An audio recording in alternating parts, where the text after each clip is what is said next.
Não é só nos Estados Unidos que teorias sobre OVNIs movimentam a opinião pública. No Brasil, um dos casos mais enigmáticos de avistamento de objetos voadores não identificados aconteceu no final da década de 1970.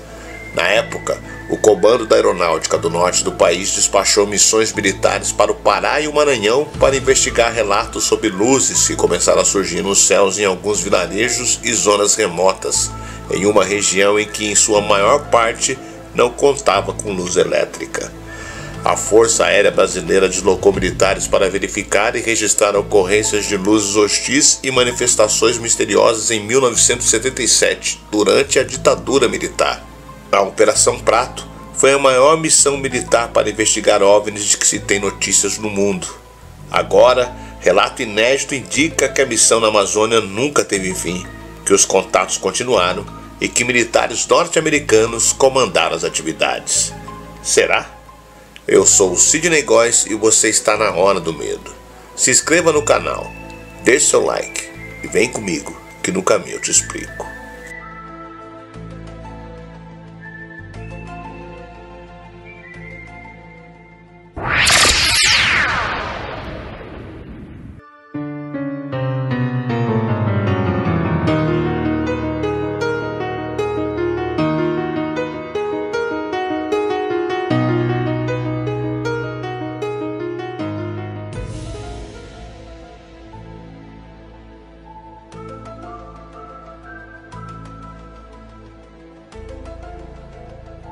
Naquele 5 de dezembro de 1977, o capitão da aeronáutica, o Irangi de Holanda Lima, estava ansioso. Afinal, ele tinha mais uma reunião com o brigadeiro Protássio Lopes de Oliveira, comandante do 1º Comando Aéreo Regional, Comarum de Belém. Pela primeira vez, desde que começara a investigar a suposta aparição de discos voadores na região do Pará, o capitão Holanda teria o que relatar a seus superiores. Nas ocasiões anteriores, sempre que alguém lhe perguntava se tinha visto algo estranho, limitava-se a dizer: vi luzes, nada mais.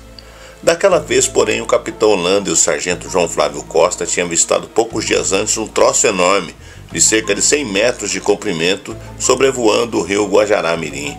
Distante 70 metros da embarcação onde estavam, o tal objeto no formato de uma bola de futebol americano, grande e pontuda, tinha sido fotografado e filmado pelos militares. Não havia mais dúvida. Era um objeto voador não identificado, um OVNI, e no interior dele supostamente haveria uma criatura extraterrestre. Na hora da reunião, o brigadeiro Protássio não compartilhou do entusiasmo do capitão Holanda. Pelo contrário, depois de ouvir atentamente a história, mandou suspender a operação. Sua decisão até hoje intriga ufólogos. Infelizmente, todos os militares que participaram da Operação Prato já morreram. O último, aliás, foi o capitão Holanda.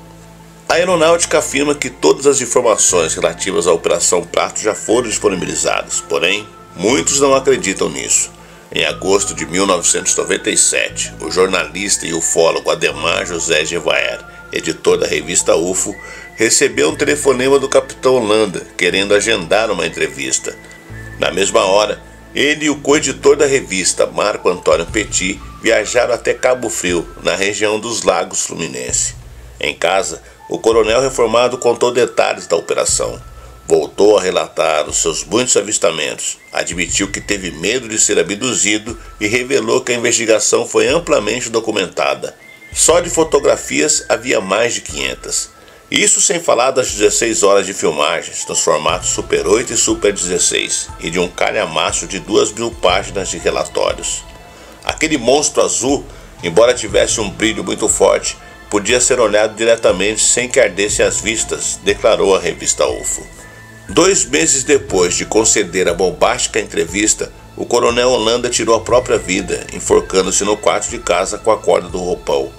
Houve quem especulasse que ele teria sido assassinado por revelar informações sigilosas e colocar a segurança nacional em risco. Ou ainda, quem assegurasse que Holanda não morreu, apenas mudou de identidade e deixou o país. No entanto, há quem não acredite em queima de arquivo ou teoria da conspiração, pois o coronel já havia tentado suicídio antes.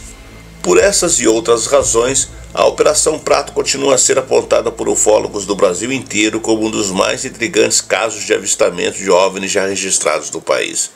Os primeiros relatos começaram a surgir em setembro de 1977.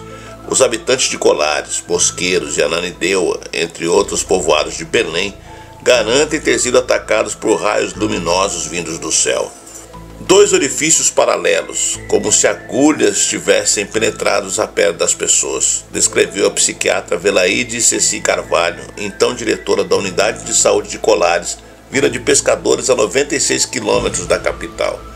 Segundo relatos da médica, os pacientes davam entrada no posto de saúde com sintomas de anemia, tontura e febre, e ainda marcas de queimaduras de 1º grau pelo corpo.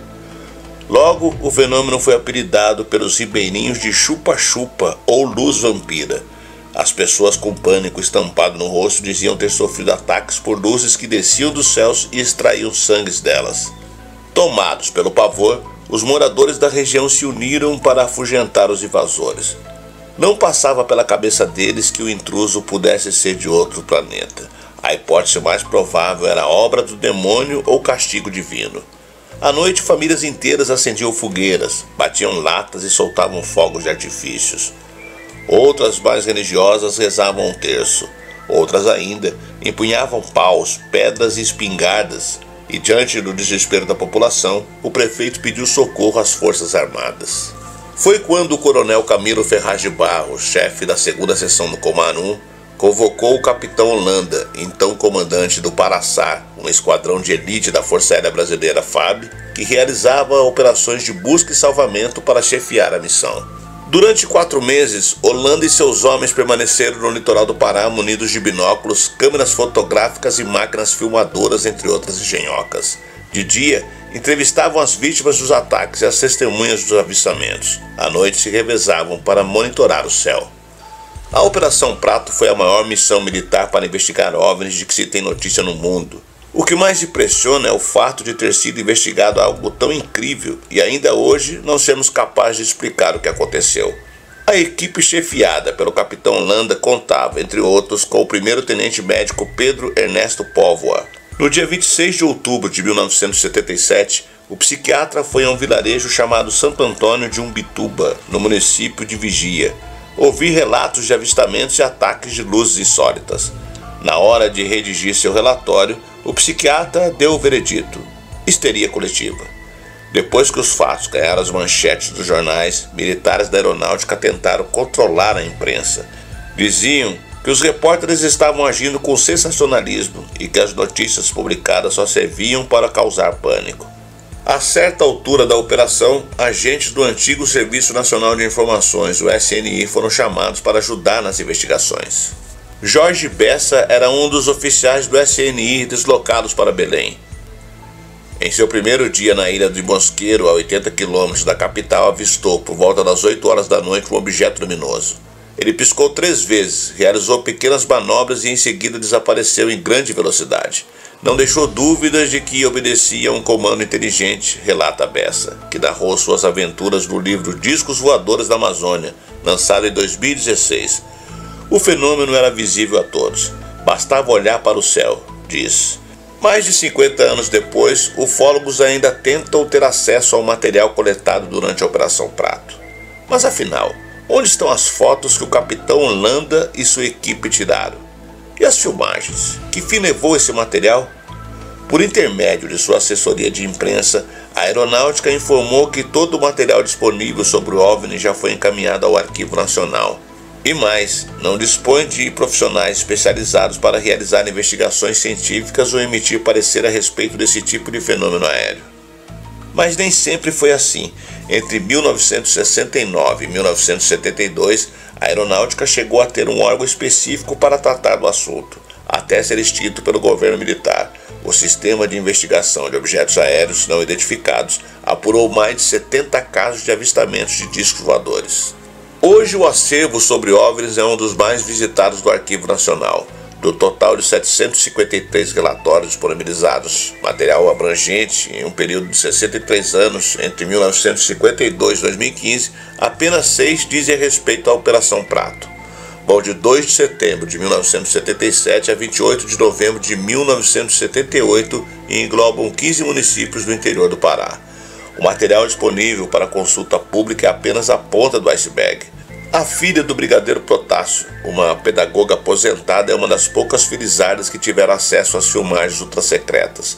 Entre outros fatos aterradores, ela cita a nave-mãe pairando sobre o rio Amazonas. Outra cena impressionante é a que revela um OVNI submergindo nas águas do rio Tapajós em plena luz do dia. A única certeza que fica é que estamos diante de um dos maiores enigmas da ufologia. E mais, os avistamentos não acabaram. Meio século depois, discos voadores continuam aparecendo naquela região. Ademar José Gevaert, ufólogo brasileiro e editor da revista UFO, era considerado um dos maiores ufólogos do mundo, uma das personalidades máximas do Brasil nesse assunto, membro de várias associações internacionais de ufologia. Considerado um dos maiores e respeitados ufólogos, ficou conhecido por seu empenho em tentar amparar todo fenômeno ufológico com o maior número possível de provas e testes. Gevaert sofreu uma queda em casa no dia 30 de novembro de 2022, vindo a morrer no dia 9 de dezembro de 2022 no Hospital Pilar, em Curitiba. O que aconteceu na selva amazônica ainda desperta muitos questionamentos. Há quem diga que foi apenas um episódio de histeria coletiva. Outros afirmam tratar-se de um caso real de contato com seres extraterrestres que acabou sendo abafado pelos militares. As dúvidas seguem firmes e bem distantes de uma resposta definitiva, o que aguça ainda mais a curiosidade sobre o que realmente aconteceu ali.